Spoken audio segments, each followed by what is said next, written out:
अरे इधर ध्यान दें, शांत हो जाएं सभी। कल हमारा टॉपिक चल रहा था, व्यंजन पर चर्चा कर रहे थे हम। तो व्यंजन में कुछ कॉन्सेप्ट रह गया हमारा, उसे कंप्लीट करते हैं। अरे बातें नहीं करें।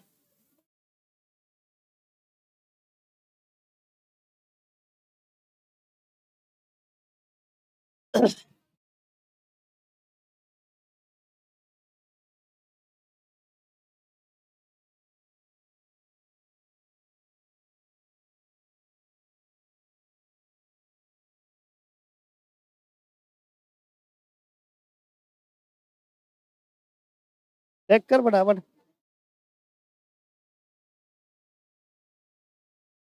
तो है टावर अभी तक आई।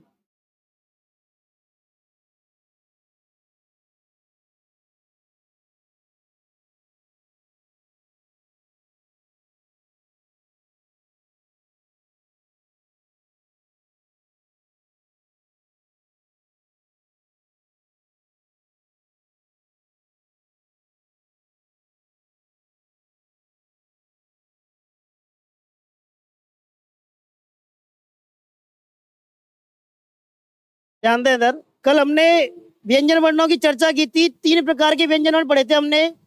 एक पढ़े थे स्पर्श व्यंजन वर्ण। क से लेकर माँ तक कुल संख्या कितनी है? 25। इनको अन्य किस नाम से आता है? वर्गीय व्यंजन वर्ण। दूसरे पढ़े थे हमने अंतस्थ व्यंजन वर्ण। कितने हैं? य व र ल। और तीसरे पढ़े थे उच्च व्यंजन वर्ण। ये कितने हैं? 4। स स स और ह। अब व्यंजन वर्णों का हमें क्या पढ़ना है? उच्चारण की। उच्चारण के आधार पर व्यंजन वर्ण कितने भागों में बांटा गया है। तो कॉन्सेप्ट इसमें समझने के लिए कुछ नहीं है, सीधा उनको देखना है कि इसमें कौन कौन से वर्ग में कौन सा वर्ण रखा जाता है।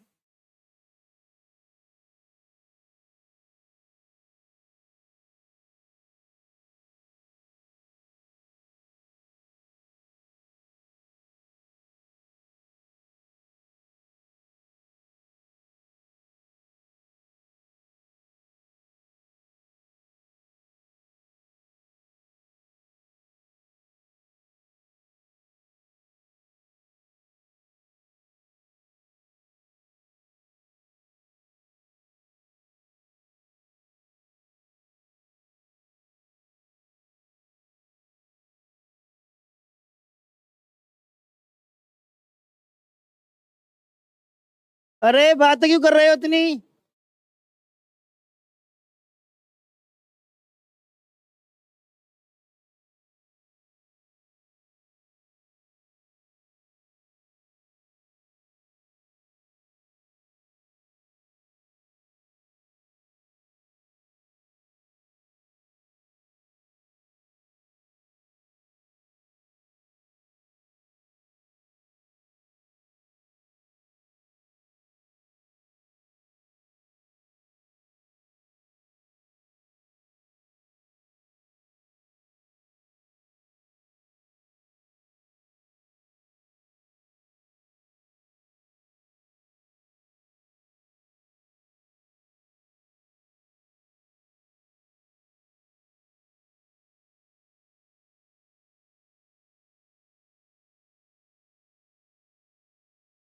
सौरभ का बात कर रहे हो?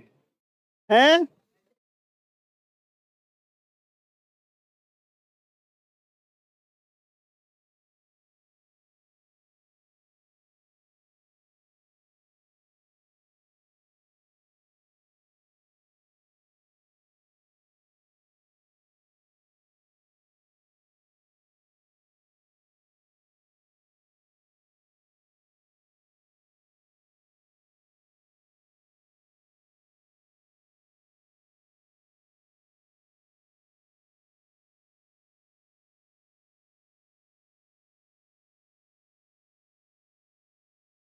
सौरभ क्या मतलब है इसका?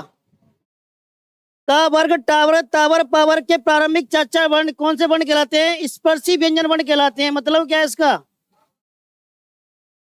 हाँ, का वर्ग के प्रारंभिक क ख ग घ, टावर के ट ठ ड ढ, टावर के त थ द ध और पावर के प फ ब और म। चार वर्ग इसमें नहीं आएगा अभी। तो कितने वर्ण हो गए टोटल? 16। प्रत्येक का चार चार आएंगे तो कितने हो गए? 16। तो स्पर्शी व्यंजन वर्ण कौन से होते हैं? जो क वर्ग, टा वर्ग, ता वर्ग और प्रा वर्ग के प्रारंभिक चार चार वर्ण कौन से कहलाते हैं? स्पर्शी व्यंजन वर्ण कहलाते हैं।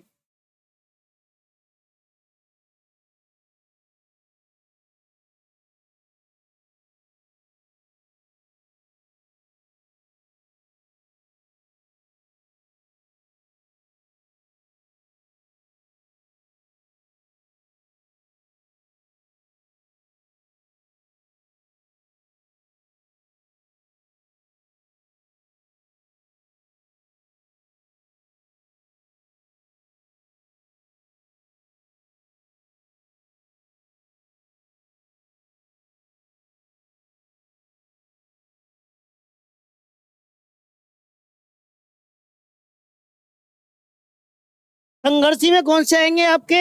जो आपके उस व्यंजन वर्ण है वो किस में आएंगे? संघर्षी व्यंजन वर्णों की श्रेणी में आएंगे।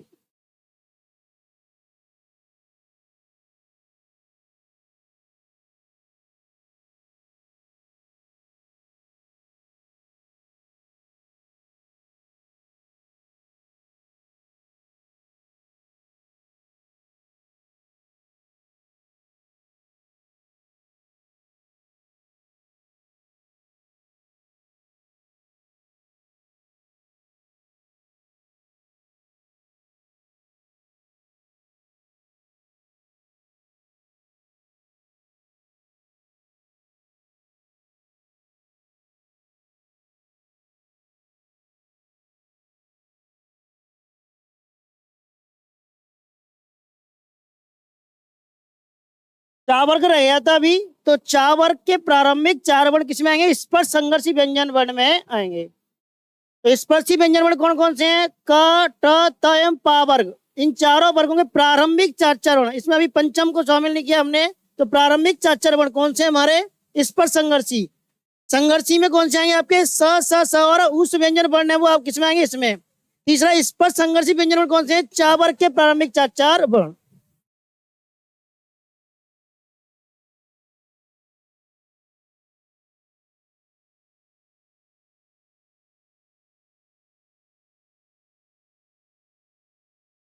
तीन प्रकार हो गए टोटल, हमें कितने पर चर्चा करनी है? 8 प्रकार पर।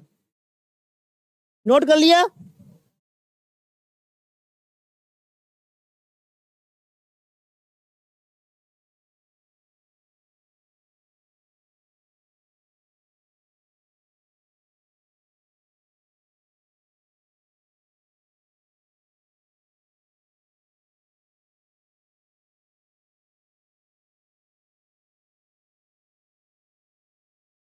आगे बढ़े? नोट कर लिया सभी ने?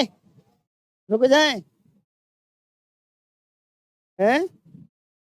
पीछे रह गया अभी उनका।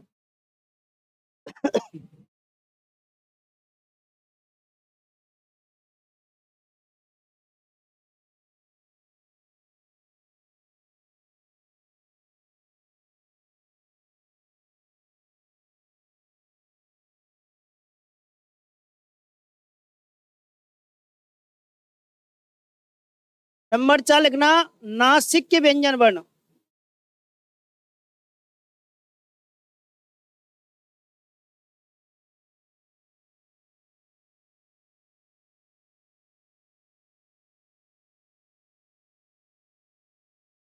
वर्ग में कौन कौन से वर्ण शेष रह गए थे हमारे? हाँ, प्रत्येक वर्ग का पंचम वर्ण वो यहाँ पर आ जाएगा आपका।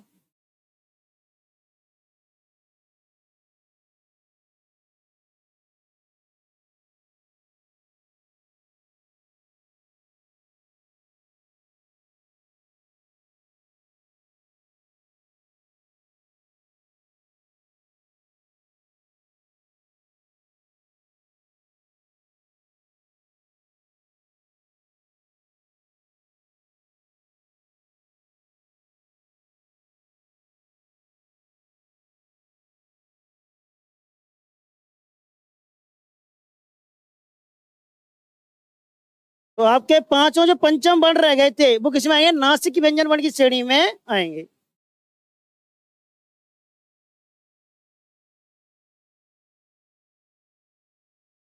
पांचवा है आपका पार्श्विक व्यंजन वर्ण।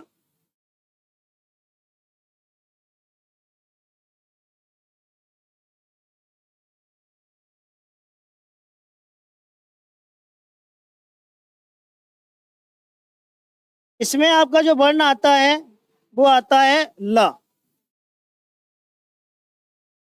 पार्श्व का अलग होता अर्थ होता है यहाँ पर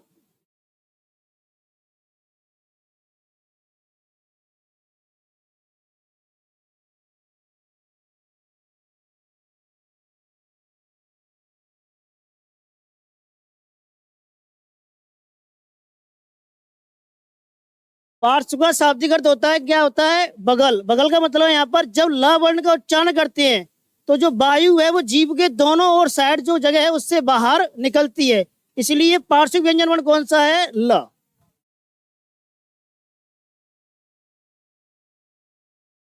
छठवा है आपका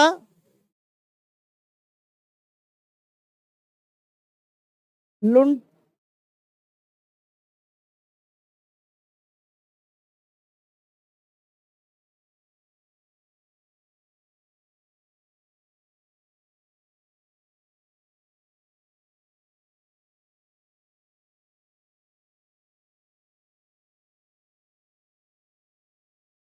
छठवा है आपका लुंठित या प्रकंपित व्यंजन वर्ण। इस श्रेणी में आता है आपका र वर्ण।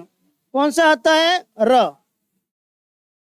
ऐसा क्यों कह रहे हैं हम, ऐसा इसलिए कह रहे हैं कि जब र वर्ण का उच्चारण करते हैं तो हमें कुछ ऐसा आभास होता है कि हमारी जिह्वा है वो कुछ लुढ़कती उसी का प्रतीत होती है हमें, यानी कि उसका उच्चारण करते समय हमारी जिह्वा का जो भाग है वो कैसे लुढ़कता हुआ हमें प्रतीत होता है, इसलिए हम कहते हैं र को जब र तो प्रकंपन होता है, उसके अंदर उसको श्रेणी में रखा गया है।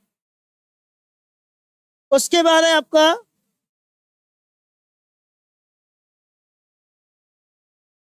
उच्छिप्त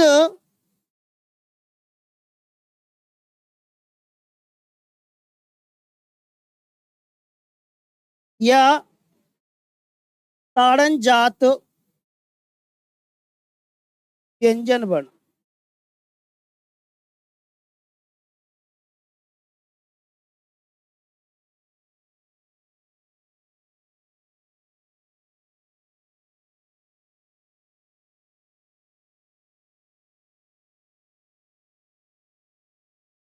अब मुझे ये बताओ ये सही है या गलत है, गलत है, हाँ, ये ध्यान रखना है बस।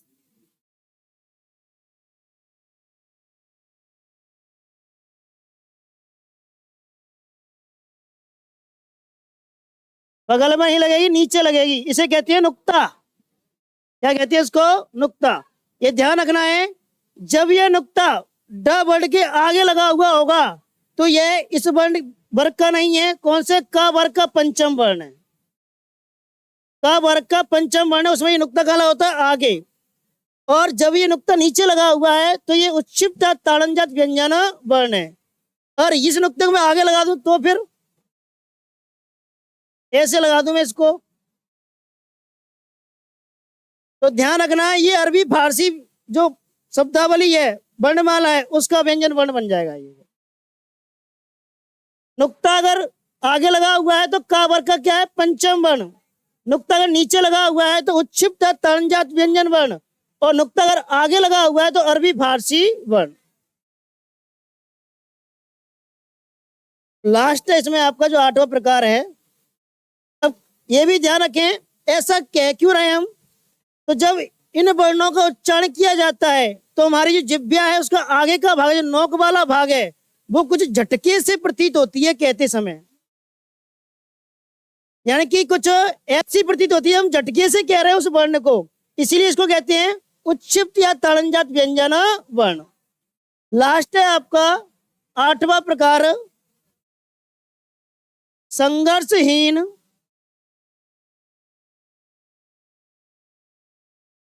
व्यंजन वर्ण।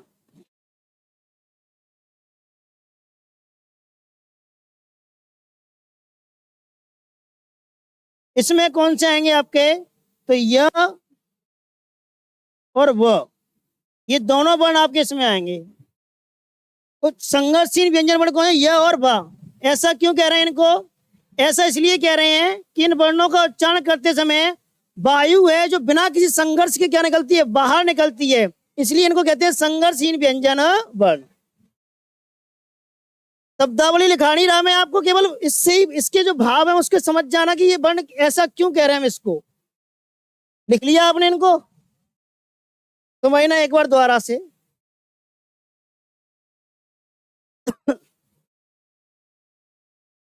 ये सीधे सीधे पेपर में ऐसे ही पूछे जाते हैं। ये वर्ण देगा आपको, ये वर्ण देगा या कोई अन्य वर्ण देगा, आपसे ये पूछा जाएगा कि कौन सा वर्ण इसमें संघर्षहीन व्यंजन है या नहीं है, या निम्न में से कौन सा वर्ण नासिक व्यंजन वर्ण की श्रेणी में नहीं आता है। तो इस प्रकार से आपको इनमें से सीधे सीधे उदाहरण पूछे जाते हैं, कोई घुमा फिरा करके प्रश्न नहीं पूछा जाता। घुमाएगा कब, जटिल कब बनाएगा, जब हम अल्पप्राण, महाप्राण और घोष सघोष की और अघोष की चर्चा कर लेंगे, तब इस प्रश्नों को जटिल बना देगा। कैसे बनाएगा उसकी चर्चा करेंगे। देखो, हमारा टॉपिक था उच्चारण के आधार पर व्यंजन वर्णों का वर्गीकरण, यानी उच्चारण के आधार पर हमने वर्णों को कितने भागों में बांटा है। जैसे हमने स्वरों की चर्चा की थी ना, उसी प्रकार हम व्यंजन की चर्चा यहाँ पर कर रहे हैं। तो 8 प्रकार से इनको क्या किया है, बांटा गया है। पहला था स्पर्शी व्यंजन वर्ण, तो क, ट, त एवं पा, इन चारों वर्गों के प्रारंभिक चार चार वर्ण किस श्रेणी में आते हैं, स्पर्शी व्यंजन वर्ण की श्रेणी में आते हैं। संघर्षी कह रहे हैं स, स, स और ह, यानी कि हमारे चारों ऊष्म व्यंजन वर्ण है वो किसमें आते हैं, संघर्षी व्यंजन वर्ण की श्रेणी में आते हैं। तीसरा स्पर्श संघर्षी व्यंजन वर्ण, जो चा वर्ग अभी हमारे यहाँ पर रह गया था उसको हमने यहाँ पर शामिल कर लिया, तो चा वर्ग के प्रारंभिक चार वर्ण किस श्रेणी में आते हैं, स्पर्श संघर्षी व्यंजन वर्ण की श्रेणी में आते हैं। रह गया हमारा पंचम वर्ण अभी वर्ग में, तो पंचम वर्ण किसमें, नासिक व्यंजन वर्ण की श्रेणी में। प्रत्येक वर्ग का पांचवा जो वर्ण है, वर्ग तो समझ रहे हैं ना, क वर्ग, चा वर्ग, टा वर्ग, ता वर्ग, पा वर्ग, 5 वर्ग है हमारे पास। तो प्रत्येक वर्ग का पंचम वर्ण किस श्रेणी में आता है, नासिक व्यंजन वर्ण की श्रेणी में आता है। उसके बाद है पार्श्विक व्यंजन वर्ण, उसमें आता है केवल ला, और ये बहुत बार पूछा गया है पेपर में। मतलब क्या है, पार्श्व का अर्थ होता है बगल, बगल का मतलब है जब जिब्या की जो दोनों साइडें होती हैं, जब ला वर्ण का उच्चारण करते हैं तो हमें ऐसा प्रतीत होता है कि उनकी दोनों साइडों से हवा क्या निकल रही है, बाहर निकल रही है, तो इसलिए इसको कहते हैं पार्श्विक व्यंजन वर्ण। फिर लुंठित या प्रकंपित व्यंजन वर्ण, इसमें आता है रा। रा वर्ण का जब हम क्या करते हैं, उच्चारण करते हैं, तो जिब्बे हमारी को लुढ़कती हुई सी क्या होती है, प्रतीत होती है, इसलिए कहते हैं इसको लुंठित या प्रकंपित व्यंजन वर्ण। उसके बाद उच्चिप्त या तरणजात व्यंजन वर्ण, इसमें आएगा ड और ढ। इनका मतलब है इस समय जिब्या का जो आगे का भाग है, नुकीला वाला भाग है, उस भाग से क्या करते हैं, जब इन वर्णों को उच्चारण करते हैं तो हमें कुछ झटका सा प्रतीत होता है इन वर्णों को बोलते समय, इसलिए इनको कहते हैं उच्चिप्त तरणजात व्यंजन वर्ण। और लास्ट है संघर्षहीन व्यंजन वर्ण, इसमें आते हैं य और व। इसमें ये क्यों आते हैं, क्योंकि जब इन वर्णों का उच्चारण किया जाता है तो वायु है वो बिना किसी संघर्ष के बाहर निकलती है, इसलिए कहते हैं संघर्षी व्यंजन वर्ण। तो क्लियर है 8 प्रकार अपने। तो ये तो था हमारा व्यंजन वर्णों का वर्गीकरण। हम 3 टाइप पढ़ेंगे। अब तक तो हमने स्वर की अलग चर्चा की थी, व्यंजन की अलग चर्चा की थी। अब हम स्वर और व्यंजन दोनों की संयुक्त रूप से क्या करेंगे, चर्चा करेंगे, जहां से सामान्यतः बहुत बड़ी मात्रा में प्रश्न पूछे जाते हैं।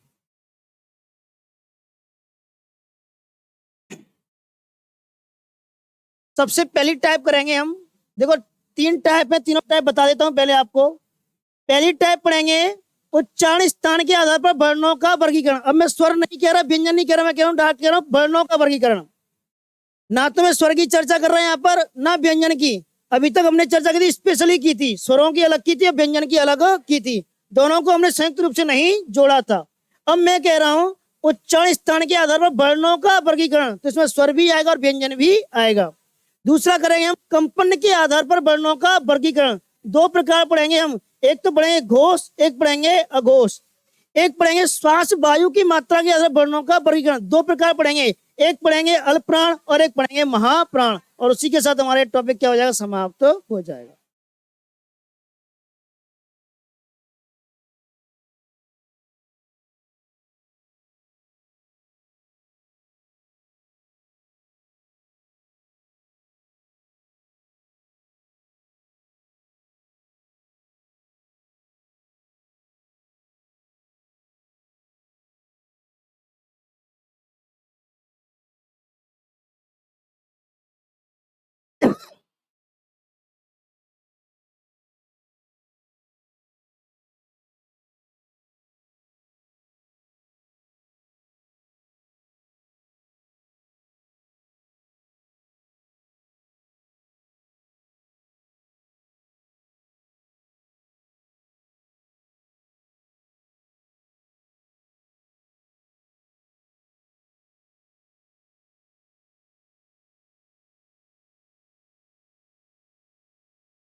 क्या कह रहा है? उच्चारित किया जाता है, अतः जिस अवयव विशेष से वर्ण बोला जाता है उसे उसका उच्चारण स्थान माना जाता है। अवयव का मतलब है कंठ, तालु, मूर्धा, दंत, ओष्ठ। ये क्या है? अवयव है जो बाघ यंत्र यानी हमारी वाणी की यंत्रियां हैं, स्वर यंत्रियां, उनसे जो बोले जाते हैं, तो जिससे ये बोला जाएगा वर्ण उसे उसका उच्चारण स्थान माना जाएगा।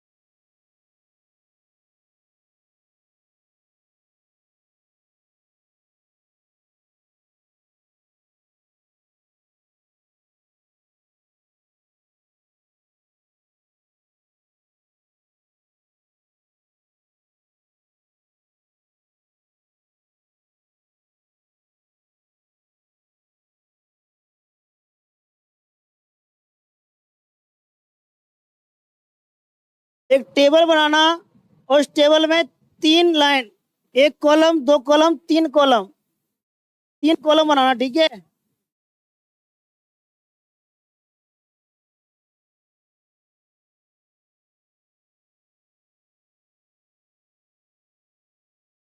एक कॉलम बनाना सूत्र का,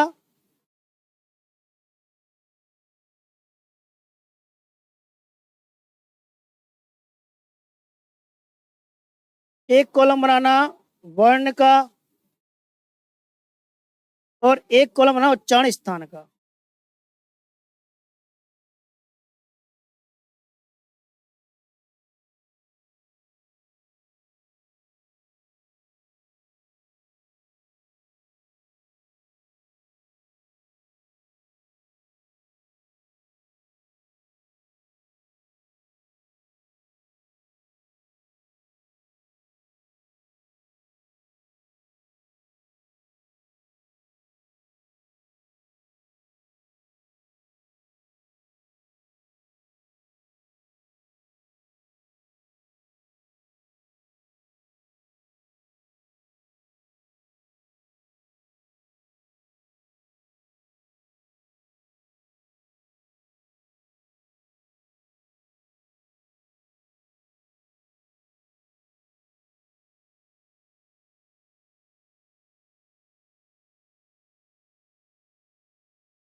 देखो यहाँ पर हम कुछ संस्कृत के सूत्रों का प्रयोग करेंगे। उनका प्रयोग क्यों करेंगे? क्योंकि वर्णों का जो उच्चारण स्थान है उसको हमें रटने की आवश्यकता नहीं पड़ेगी। सूत्र हमें याद है तो उसके सभी वर्ण हमें क्या है, अपने आप में याद हो जाएंगे।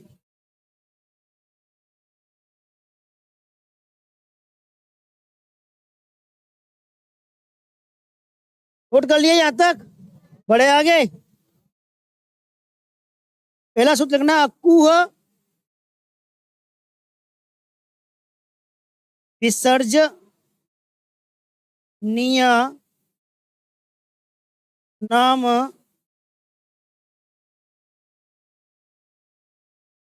कंठ। कुह विसर्जनीय नाम कंठ।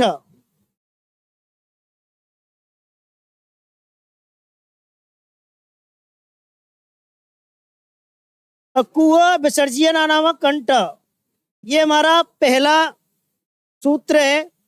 अब देखो वर्ण कौन कौन से इसमें। आ वर्ण है, का वर्ग है, अ है, एवं विसर्ग है।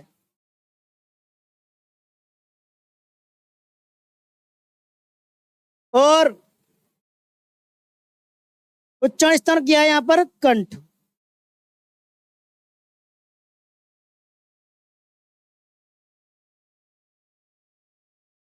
इस वाली श्रेणी में कौन कौन से वर्ण है? देखो, अ वर्ग, क वर्ग।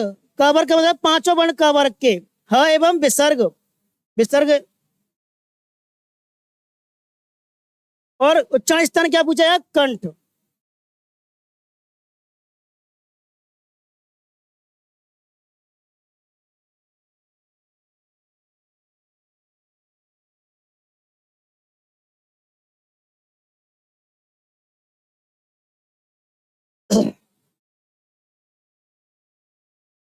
नंबर 2 लिखना, इच्छु यसानाम तालु।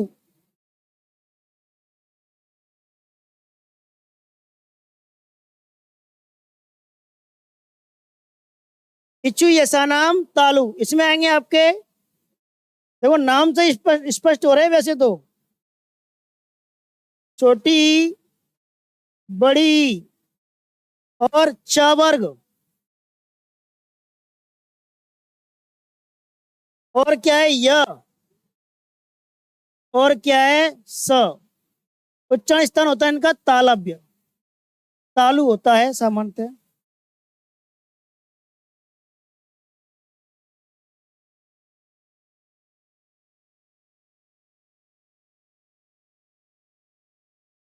य। इच्छु यसानाम तालु। क्या कुछ दिख रहा है? तो गलत दिख रहा है यहाँ। ये या दा दिख रहा है, सही कर दूं ये?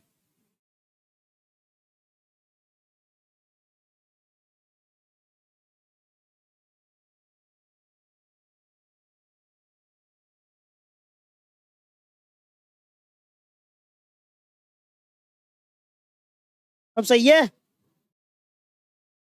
तो हमने एक सा की चर्चा की थी, हमने कहा तालव्य सा, तीन सा में पहला सा कौन सा है? तालव्य सा। क्यों कहते हैं उसको? इस वाले वर्ग में आता है वो, यानी ये वाला सा, जिसको हम कहते हैं क्या? तालव्य सा। क्योंकि वो किस्म में आता है, तालव्य तालु से बोला जाता है। तो दो सूत्र हो गए हमारे, पहला था कुह विसर्जन नाम कंठा, दूसरा इची नाम तालु, तीसरा पढ़े। नोट कर लिए यहां तक? बड़े आगे।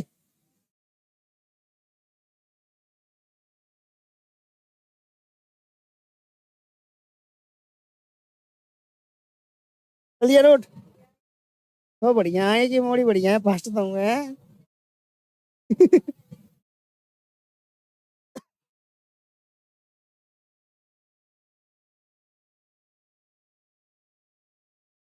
कर लिया नोट?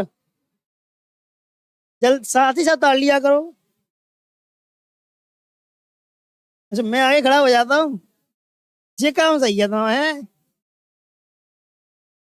तीसरा सूत्र लिखना,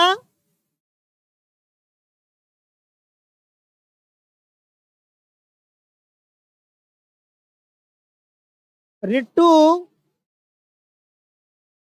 रसायनम ऊर्धा।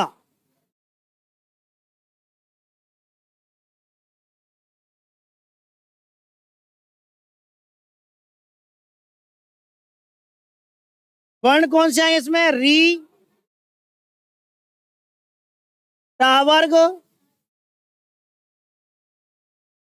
र और स। उच्चारण स्थान कौन सा है इसका? मूर्धा। इन्हीं को कहते हैं मूर्धन्य व्यंजन वर्ण।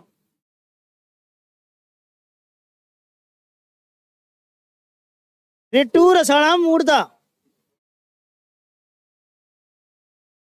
ऋतु रसायनम मूर्धा।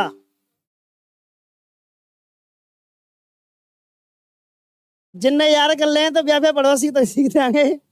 हाँ, और कभी जरूरत नहीं पड़ेगी। कछु नहीं आओ तो जिन्हें ही बंच दिया कछु है। और कहा है ना, पंडितन की तरीके बढ़िया तरीका दे। श्लोक तो याद ही जाएंगे जो तुम्हें। दक्षिणा 11 से तो मिल ही जाएंगे, ज्यादा नहीं मिलेंगे तो है। हैं?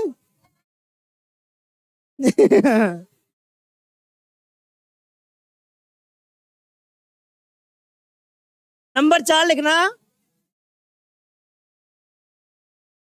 ऋतु लसानाम दंत।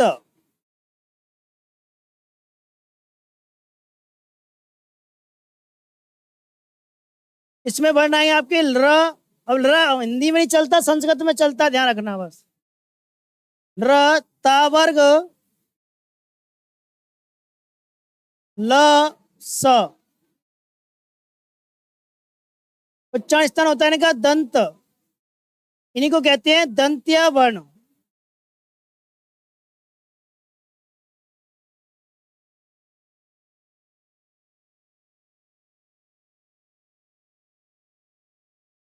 नंबर 5 लिखना, उपु पद्मानीय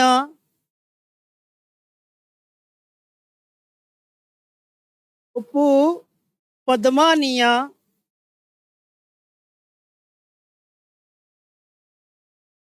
नामोष्टो।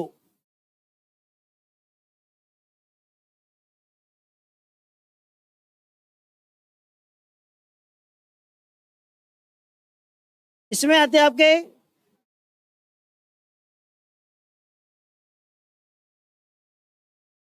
छोटा ऊ, बड़ा ऊ, पा वर्ग। इनका उच्चारण स्थान होता है आपका ओष्ट, इसलिए इनको कहते हैं ओष्ठ्य वर्ण।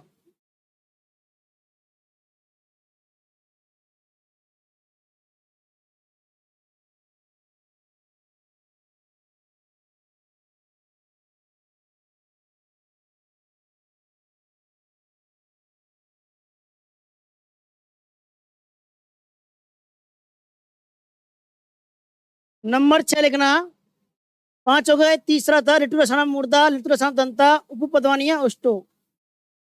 छठवा लिखा यम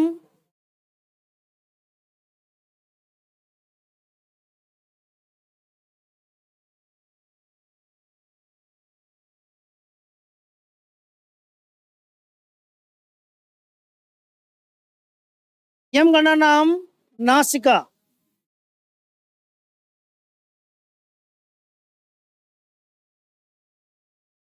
इसमें कौन से वर्ण आएंगे आपके ध्यान दें, प्रत्येक वर्ग का कौन सा है पंचम वर्ण, इसी के अकॉर्डिंग लिख लें आप तो।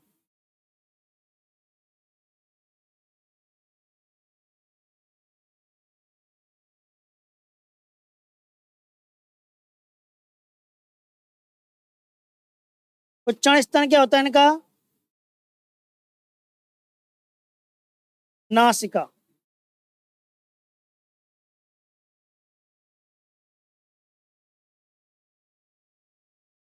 सातवां है आपका नासिका अनुस्वारस्य।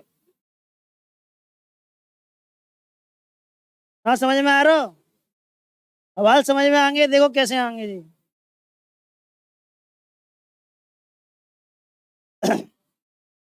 अनुस्वार का उच्चारण स्थान क्या होता है नासिका।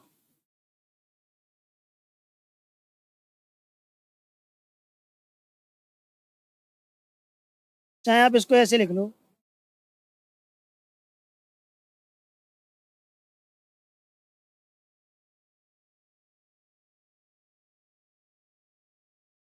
अनुस्वार का भी उच्चारण स्थान क्या होता है नासिका, और पंचम वर्ण होते हैं उनका भी उच्चारण स्थान क्या होता है नासिका। आठवां लिखना, ए दई कंठ तालु।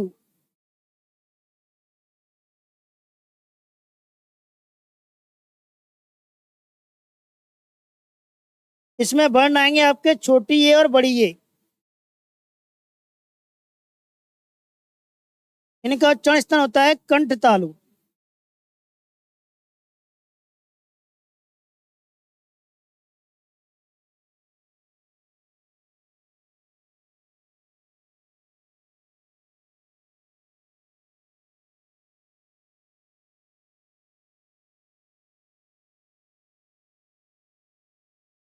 9 नंबर में लिखना ओ दऊ तो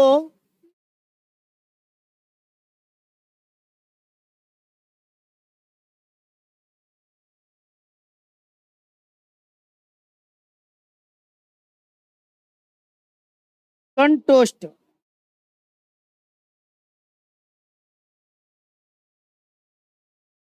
ओ दऊ तो कंटोस्टम। इसमें कौन से आएंगे आपके? एक तो ओ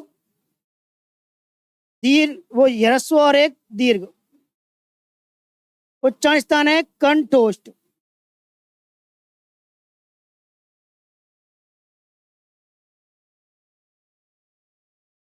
और लास्ट में आपका बकारस्य संतुष्ट।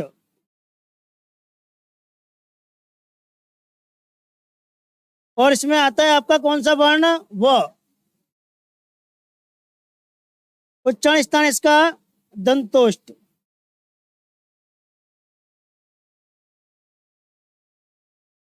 अब नोट कर लो, पहले फिर समझा देता हूं आपको। हैं? नहीं, 10 ही प्रकार है।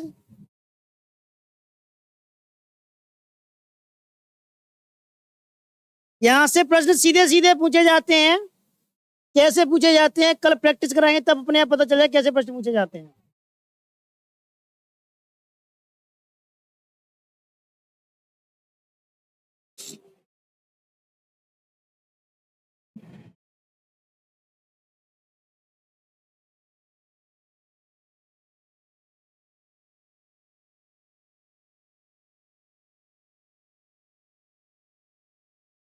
उतर गया सभी का? अरे सभी ने नोट कर लिया? नहीं किया अभी? हाँ रही मुस्कान।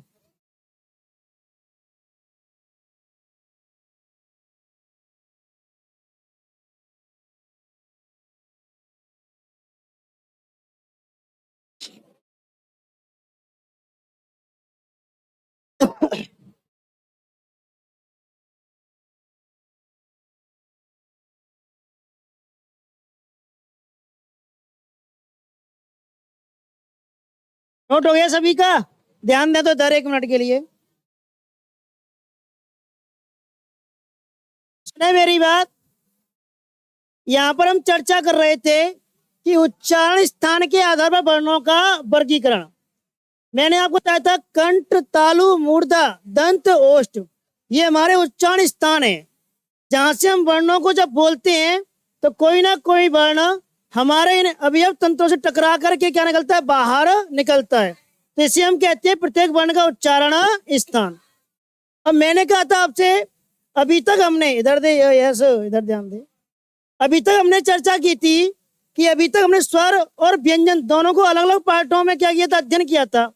अब हमें यहाँ पर स्वर और व्यंजन दोनों का एक साथ क्या करना है? अध्ययन करना है कि दोनों ही प्रकार के वर्ण कौन कौन से उच्चारण स्थानों से क्या निकलते हैं? बाहर निकलते हैं। तो यहाँ पर जब भी हमें प्रश्न पूछा जाता है तो ऐसे ही पूछा जाता है आपसे, कोई 4 वर्ण देगा, कंठ के 4 देगा, एक देगा तालु का, 3 देगा कंठ के, एक देगा तालु का। आपसे ये पूछेगा निम्न में से कौन सा वर्ण कंठ वर्ण नहीं है।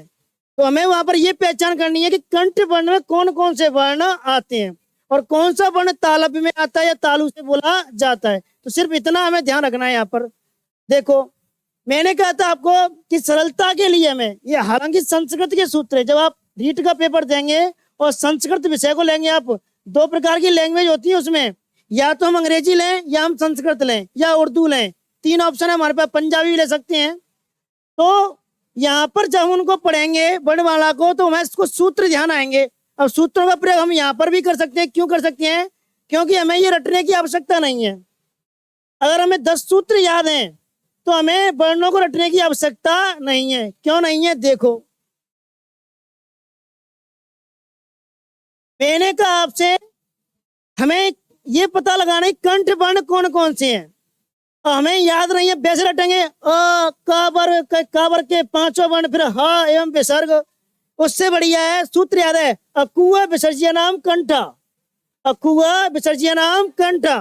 तो देखो, अ आ गया मतलब अ इसमें है। कु का मतलब है का वर्ग, ह का मतलब ह, और विसर्ग का मतलब है विसर्ग। ये सभी वर्ण किससे बोले जाते हैं? कंठ से बोले जाते हैं। समझ में आया?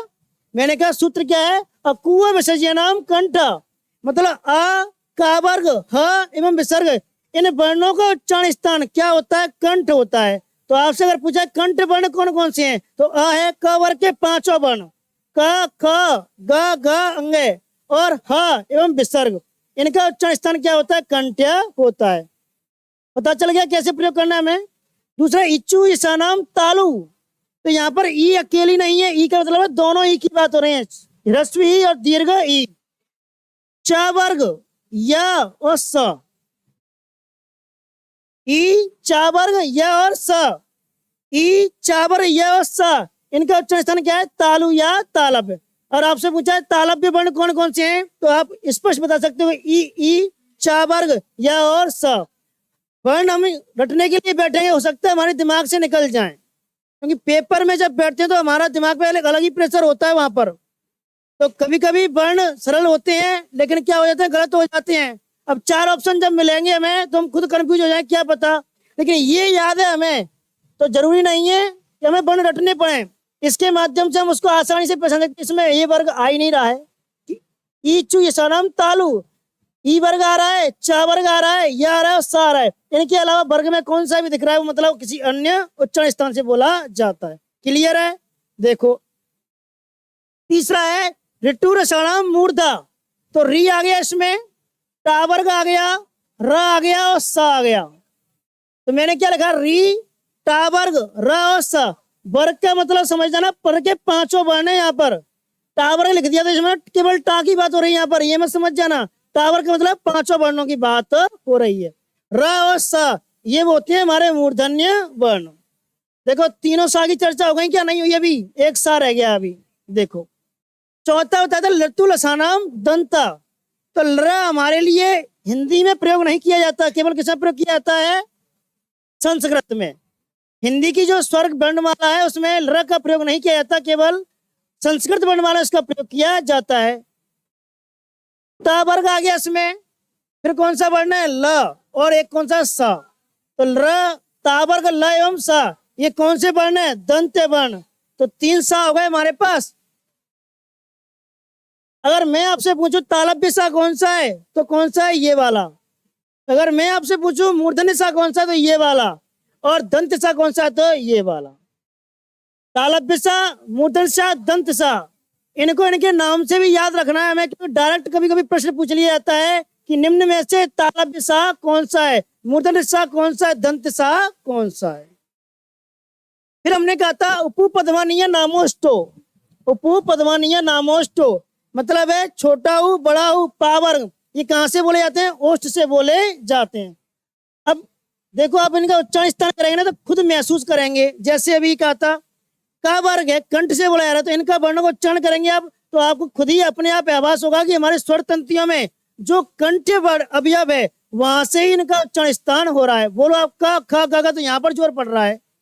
का वर्ग के पांचों वर्ण आप बोलेंगे तो आपको जोर कहां पड़ेगा? कंठ पर जोर पड़ेगा। तो मतलब कौन से वर्ण है? कंठ वर्ण। उसके बाद है यम गणनाम नासिका, यम गणनाम नासिका, इसका मतलब है प्रत्येक वर्ग का पंचम वर्ण किससे बोला जाता है? नासिका से बोला जाता है। अब यहां पर ध्यान रखना, नासिका भी है ऑप्शन में और ये भी है ऑप्शन में, और पूछ ले आपसे पंचम वर्ण और तीसरा ऑप्शन है आ और बा दोनों, तो फिर आप कौन से ऑप्शन को टिक करोगे? मान लीजिए मैं उदाहरण देता हूं आपको कि ये मान लीजिए आप न वर्ण है, ऑप्शन है आपके पास, ये बोला जाता है ना वर्ण आपका इसमें आ गया, इस वाले वर्ण में छोटा ऊ, बड़ा ऊ, पा वर्ग, प, फ, ब, मा इसमें आएगा, ता वर्ग में आ गया ये। तो मैं कहता हूं दंत भी है ये, इसके अलावा नासिका भी है ये। तीसरा वर्ण लिखना ए और बी रख दिया मैंने दोनों। चौथा मान लीजिए मैंने नन कर दिया, इनमें से कोई नहीं। अब आपको ध्यान रखना है यहाँ पर, इस प्रकार की कंडीशन अगर प्रश्न में मिलती है तो हमें ऐसा नहीं करना कि डट ना है लतु लसानम दंत, ता वर्ग का वर्ण है ये, ता था धा धा ना, और आपने आव देखा ना ता वर्ष को टिक कर दिया। तो ये आपकी दृष्टि से बिल्कुल सही है, लेकिन एग्जामिनर की दृष्टि से ये क्या है, गलत है। क्यों? आगे भी बढ़ना है हमें।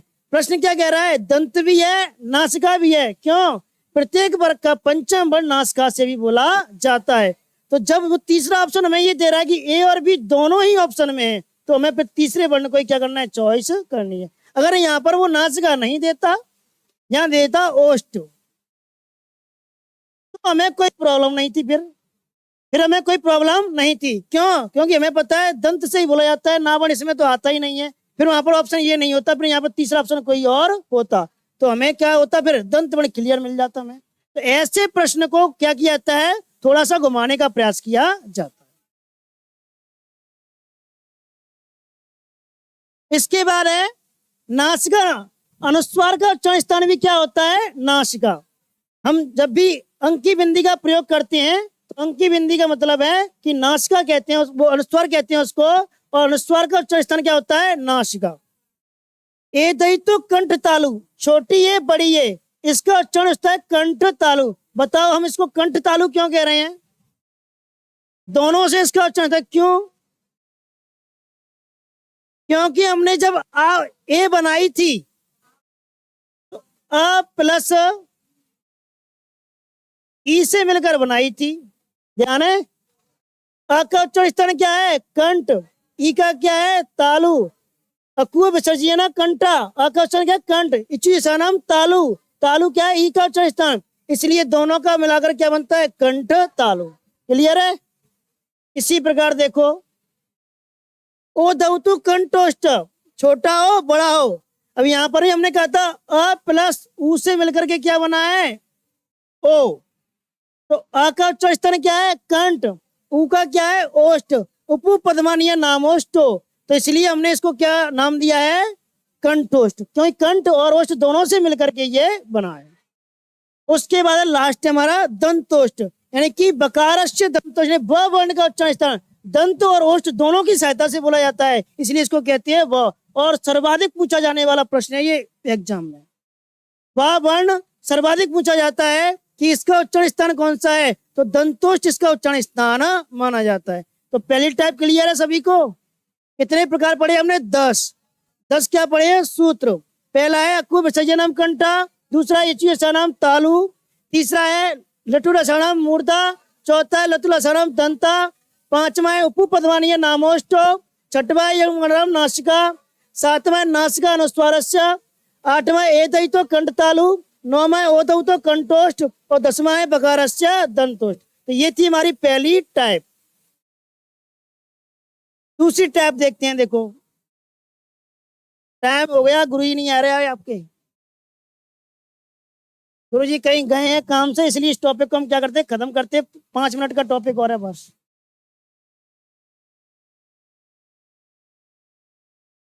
दूसरा है हमारा कंपन के आधार पर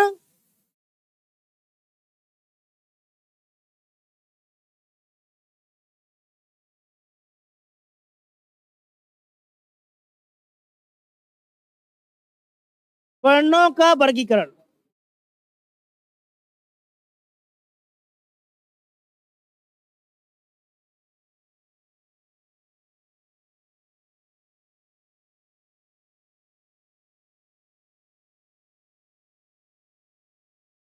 ध्यान दें, पहली टाइप थी हमारी उच्चारण स्थान के आधार पर, दूसरी है हमारी कंपन के आधार पर।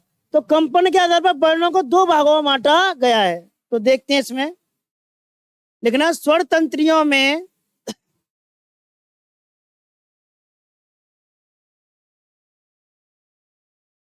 ध्यान रखना, कल क्वेश्चन लेके आऊंगा, पढ़ करके आना है आपको पूरा टॉपिक। स्वर तंत्रियों में कंपन के आधार पर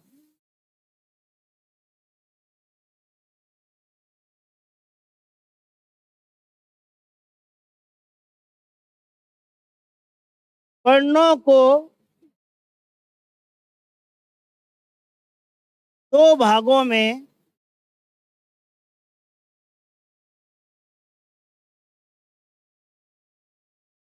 विभाजित किया गया है।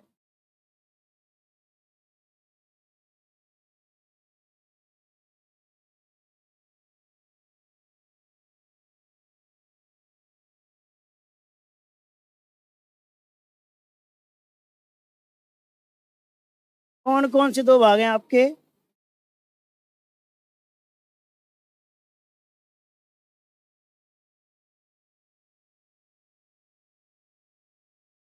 पहला है आपका घोष, जैसे ही कहते हैं सघोष वर्ण। दूसरा है आपका अघोष वर्ण।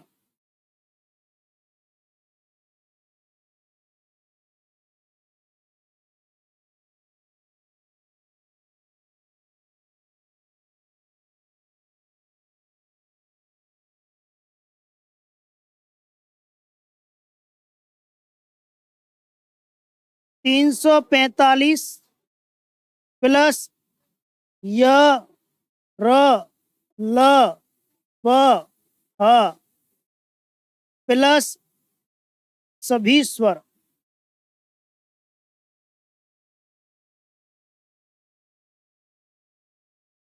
आरे प्लस स स और स।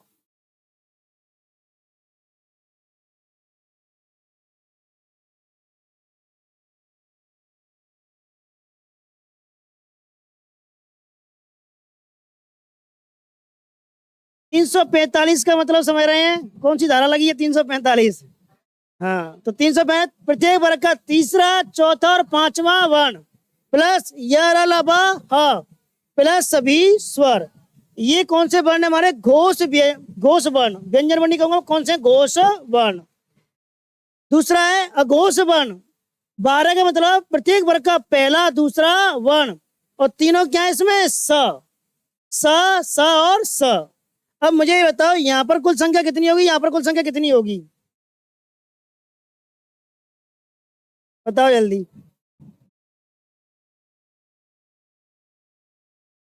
कहाँ पहुंचोगा तू लंबी चौड़ी गिनती पे?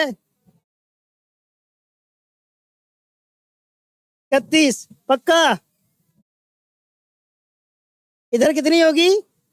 13। इधर कितनी होगी? 31। कन्फर्म है?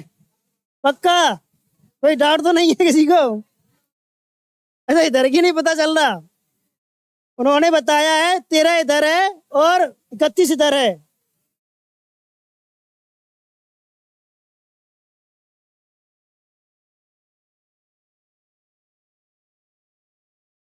कुल वर्ण कितने हैं यहाँ पर? 31। कुल वर्ण कितने हैं यहाँ पर? 13।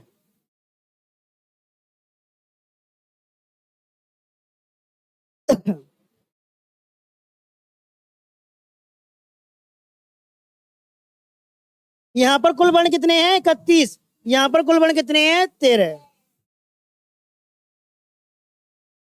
क्लियर है? कोई डाउट उसमें? वर्ग ध्यान है हमें, तो वर्ग में तीसरा, चौथा, पांचवा वर्ण पे हा प्लस सभी स्वर, और इधर 12 12 का मतलब पहला, दूसरा वर्ण प्लस स स स। ये तीनों सा आपके हा इसमें आ गया है, तो वहां से हा हट गया, तो 14 होते वो कितने रह गए? 13।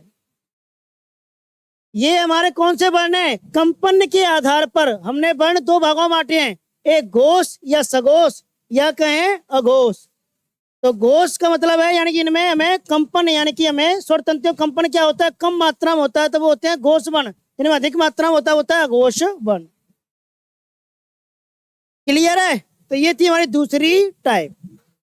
हमने कैसे आधार बांटा इसको? कंपन के आधार वर्णों का हमने विभाजन किया था। अब एक प्रश्न पूछ रहा हूं मैं, उसका उत्तर देंगे इसका। प्रश्न ये है मेरा कि घोष व्यंजन वर्णों की संख्या कितनी है? प्रश्न को सुनना ध्यान से। घोष व्यंजन वर्णों की संख्या कितनी है? मैंने किससे पूछा था? आपका नाम अनुष्का है? अनुष्का है? कितनी है? पक्का? कैसे 20 है? स्वर हट जाएंगे यहाँ से, कितने? 11। कितनी रह जाएगी? 20। तो बस ये भी ध्यान रखना है, कभी कभी एग्जाम में ज्यादा दिमाग लगा दे, तो दिमाग लगा दे तो ये पूछ ले आपसे, और आप देखे ना तब सीधा प्रश्न पढ़े, और तो पहला ऑप्शन आपको 31 को ही मिलेगा, ये ध्यान रखना। आपको पेपर में पहला ऑप्शन वो मिलेगा जिसको विद्यार्थी सबसे ज्यादा चाहता है, तो वो मिलेगा 31 का। क्यों? क्योंकि हमें तो रखनी पड़ी 31। लेकिन प्रश्न जब पूछेगा कि निम्न में से, या सॉरी, ये पूछेगा प्रश्न आपसे कि कुल घोष या घोष घोष व्यंजन वर्णों की संख्या कितनी है। व्यंजन शब्द क्या लगा हुआ है? साथ में। अगर आपसे ये पूछे कुल घोष वर्णों की संख्या कितनी है, तब तो आपको क्या करना है? 31। और आपसे कुल कितने घोष व्यंजन वर्णों की संख्या कितनी है, तो कितनी करनी है आपको? 20। ये ध्यान में आपको रखना है। तीसरी टैब लिखें,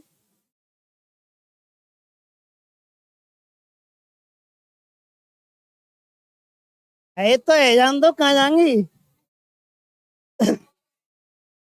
वैसे 2 बजे तक तो नॉर्मल पढ़ते हो आप। टॉपिक खत्म कर लो आज, याद है जाए। को छोटा सा टॉपिक है, ये लास्ट है बस। लिखना, श्वास वायु की, अरे लिख लो देवताओ।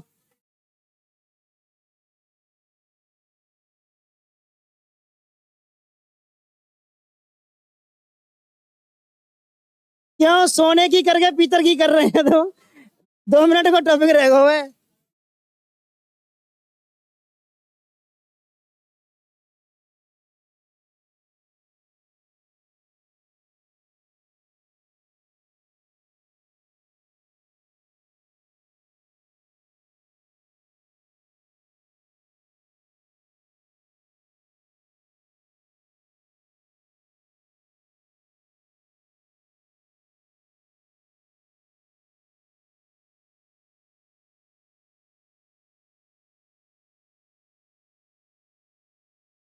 श्वास वायु की मात्रा के आधार पर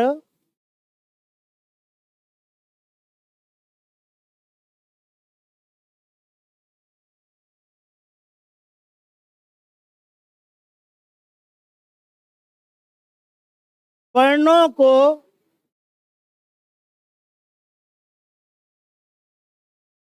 दो भागों में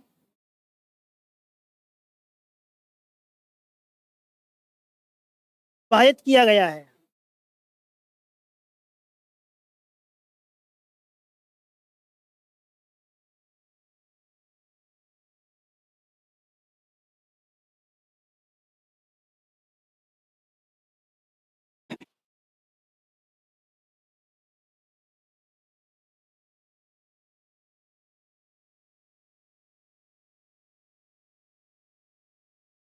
एक का नाम है अल्प प्राण,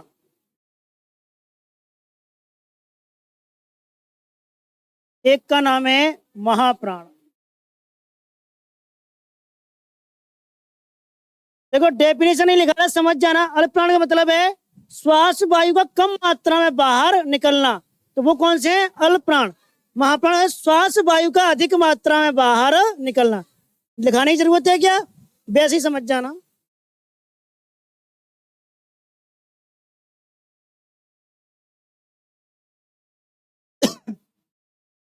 अल्प प्राण में आपके कौन कौन से आएंगे? 135 प्लस य र ल व प्लस सभी स्वर।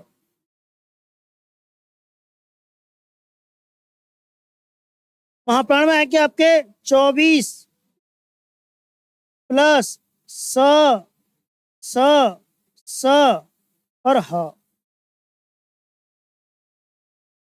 24 प्लस स स स और ह। 135 है प्रत्येक वर्ग का पहला तीसरा पांचवा वर्ण।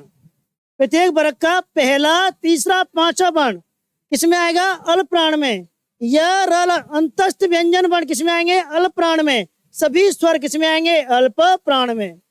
महाप्राण में प्रत्येक वर्ग का दूसरा और चौथा वर्ण प्लस स स स यानी उस व्यंजन वर्ण किसमें आएंगे? महाप्राण में। संख्या बताओ जल्दी। हाँ 14 और 30। इधर संख्या कितनी होगी? कुल वर्ण कितने हैं यहाँ पर? 14। कुल वर्ण यहाँ पर कितने हैं? 30। अब एक, अभी तो हमने उसमें तो 31 पढ़े थे, कम कौन सा हो गया? हा। हा कहाँ चला गया? अपने वर्ग में चला गया, इसलिए यहाँ पर संख्या कितनी रह गई है? 30। अब यही चक्कर यहाँ पर भी ध्यान रखना। कौन सा चक्कर? अवाल वाला। कि अगर आपसे पूछा जाए कि कितने, अगर व्यंजन ये पूछे कि अल्पप्राण में कौन कौन से स्वर भी शामिल है और व्यंजन वर्ण भी शामिल है, तो अगर आपसे ये प्रश्न पूछा जाता है कि अल्पप्राण व्यंजन वर्णों की संख्या कितनी है, तो केवल हमें वहां पर किसकी चर्चा करनी है? व्यंजन की। तो 5 15 और 4 19, तो 19 क्या है हमारे? अल्पप्राण व्यंजन वर्ण। इधर 2 पंजे 10 और 4 14, यहाँ तो पूरे के पूरे ही हैं। 14 वर्ण कैसे हैं आपके? ये वाले हैं कौन से? महाप्राण। ये हमारा कॉन्सेप्ट था बस। ये आपका तीसरा प्रकार है। हाँ, जल्दी भागेगी पर रही आप तो हैं। तो ध्यान रखें, 3 प्रकार पढ़े हमने आज वर्णों के वर्गीकरण के आधार पर। पहला कौन सा पढ़ा था? उच्चारण स्थान के आधार पर। दूसरा कंपन के आधार पर। तीसरा उच्चारण स्थान के आधार पर हमने कितने भागों में बांटा था? कंपन के आधार पर। कौन कौन से? घोष और अघोष। और श्वास वायु के आधार पर कौन कौन से? अल्पप्राण महाप्राण का फॉर्मूला क्या है अपना? 135 यरलबा प्लस सभी स्वर कौन से हैं? अल्पप्राण। 24 प्लस और ये कौन से हैं? महाप्राण। घोष में कौन से हैं? 345 प्लस यरलबा ह प्लस सभी स्वर, और अघोष में 12 प्लस स। तो ये आपके 3 क्या है? वर्ण। अब कल मैं थोड़ी सी चर्चा, देखो एक तो प्रश्न लेकर के आऊंगा कुछ, उसकी प्रैक्टिस कर लें इस टॉपिक की। दूसरा है कल आपको ये और बताना, ये बताओ मुझे, अगर मैं आपसे ये पूछूं, बातें नहीं करें, हिंदी में मूल वर्णों की संख्या, कुल की बात कर रहा हूं मैं तीनों संदर्भ में, मूल वर्णों की संख्या, कुल वर्णों की संख्या और मानक वर्णों की संख्या। उत्तर सुनना रहे, बातें नहीं करें। ऑप्शन है आपके पास 52, 53, 55 और 56।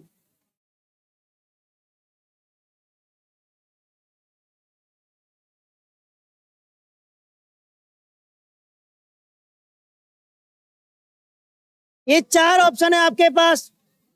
अब मुझे ये बताओ, जब मैं आपसे ये पूछूं कि हिंदी वर्णमाला में सामान्य वर्णों की संख्या कितनी है, तो आपका उत्तर क्या होगा? क्योंकि 2 स्वर हैं, वो सॉरी 11 स्वर हैं और 33 क्या है? व्यंजन।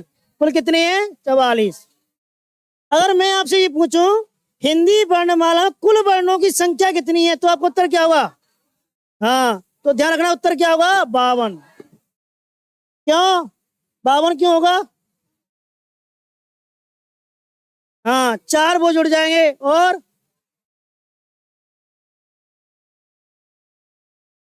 4 और क्या जुड़ जाएंगे? हाँ, अनुस्वार और विसर्ग 2 ये जुड़ गए, और 2 कौन से जुड़ जाएंगे? उच्छिष्ट तथा अनुजात व्यंजन वर्ण। अगर मैं आपसे पूछूं हिंदी में कुल मानक वर्णों की संख्या कितनी है, तो आपका उत्तर क्या होगा? 56। अब ये कैसे हैं, इसको कल एक छोटी सी सारणी है, उसके माध्यम से आपको बता दूंगा। ठीक है, तो 3 प्रकार हैं, देखो ध्यान रखना है। कुल वर्ण यानी सामान्य वर्णों की संख्या कितनी है? 44। कुल वर्ण पूछे तो मतलब 52, और मानक वर्ण पूछे कितनी है? 56।